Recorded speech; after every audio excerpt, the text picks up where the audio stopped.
Peruano. La pregunta sigue vigente hasta el día de hoy. ¿En qué momento se jodió el Perú? Hace décadas que buscamos la respuesta y siempre terminamos echándole la culpa a quienes nos han gobernado. Es más fácil decir que nuestro Perú se hundió por la reforma agraria de Velasco, porque el arquitecto no le dio importancia al terrorismo, por culpa del primer gobierno de Alan y su tren cargado de inflación e inoperancia económica, por culpa del autogolpe, los Vladivideos y la corrupción en el gobierno Fujimori, por culpa de los whiskies y la hora cabana, por culpa de la mayoría de la clase política que gobernó y gobierna el Perú y que sigue viviendo en el escándalo y en la corrupción. Pero por más que querramos deslindar nuestra responsabilidad por la crisis social que asfixia al Perú, compartimos demasiados hábitos que nos hacen muy parecidos a quienes culpamos y criticamos, porque aún creemos que la criollada se tiene que celebrar como si fuera parte del orgullo nacional. Somos vivos y por eso compramos facturas para pagar menos impuestos. Ganamos los trabajos no por nuestro esfuerzo o talento, sino gracias a una pequeña coimisión. Nos colamos en la fila para que nos atiendan primero. Aceleramos en ámbar y nos pasamos la luz roja, porque así llegamos más rápido.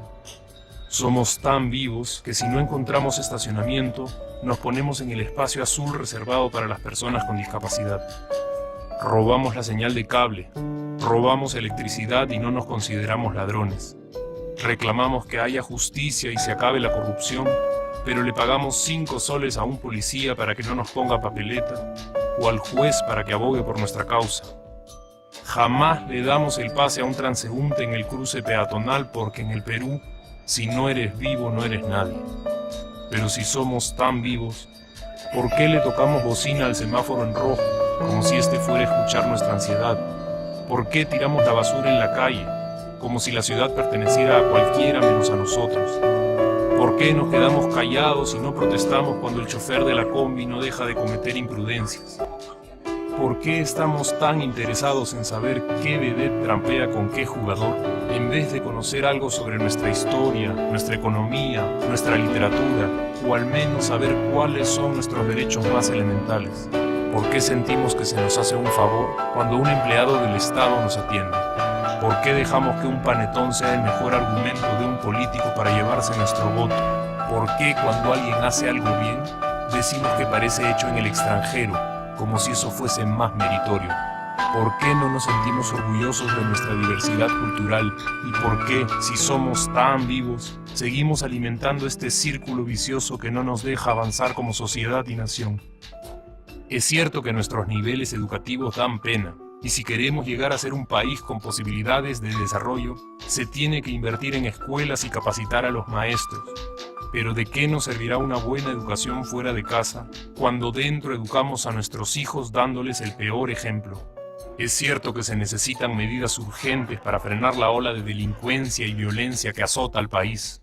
Pero ¿de qué nos servirá pacificar las calles cuando en nuestros hogares la violencia física y psicológica parece haberse institucionalizado? Es cierto que se necesita una verdadera reforma judicial para que en el Perú se pueda hablar de justicia, pero ¿de qué servirá lograrlo cuando la mayoría de nosotros sigue avalando la ley del más fuerte, del más rico, del más vivo?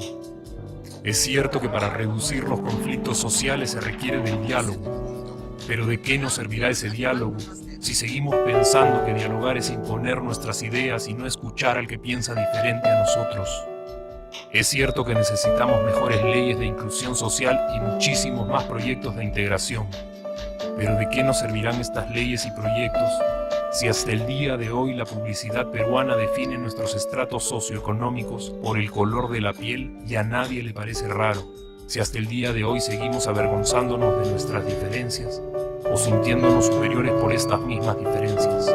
Es cierto, es mucho más fácil echarle la culpa de absolutamente todo a nuestros gobernantes, pero la realidad es que el Perú se hunde en exacta proporción a esa viveza que alimentamos todos día tras día. Sí, somos nosotros la materia prima con la que se hace este país, y si no corregimos nuestros hábitos, si nuestra materia prima sigue adulterada, cualquier producto que hagamos también saldrá adulterado, y por más logros que obtengamos en nuestra economía, en los deportes, en las artes, en nuestra cocina, Por más orgullosos que nos sintamos de nuestros representantes, de nuestra historia, de nuestras maravillas o de nuestra creatividad, si no cambiamos estos hábitos, seguiremos preguntándonos ¿en qué momento se jodió el Perú? Yo ya estoy harto de esa pregunta. Estoy harto de ver cómo un país con tantas posibilidades y oportunidades, con tantas riquezas naturales y con tanta historia, tenga que seguir viviendo en el subdesarrollo solo porque no nos creemos capaces de vivir de otra manera. Estoy harto de que las desgracias de nuestros vecinos sean nuestro mejor consuelo.